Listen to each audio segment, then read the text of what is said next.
Naaresto ng mga tauhan ng Tuaw Municipal Police Station sa lalawigan ng Cagayan ang isang lalaking wanted sa kasong paglabag sa Republic Act 2610 o ang Special Protection of Children Against Child Abuse, Exploitation, and Discrimination Act.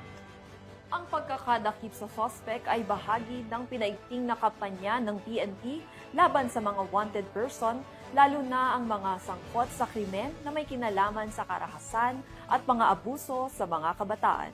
Patrolwoman Janet Balad sa report.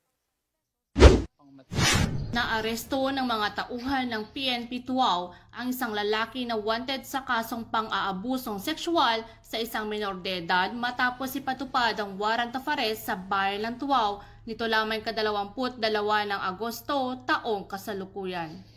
Matagumpay na naaresto ang suspect na si alias Jojo, 48 anyos, binata at residente ng naturang bayan sa pagtutulungan ng PNP Tuaw, Provincial Intelligence Team Cagayan South, Regional Intelligence Unit 2, 4th Mobile Force Platoon, 1st Cagayan Provincial Mobile Force Company at 202nd ng Regional Mobile Force Battalion 2.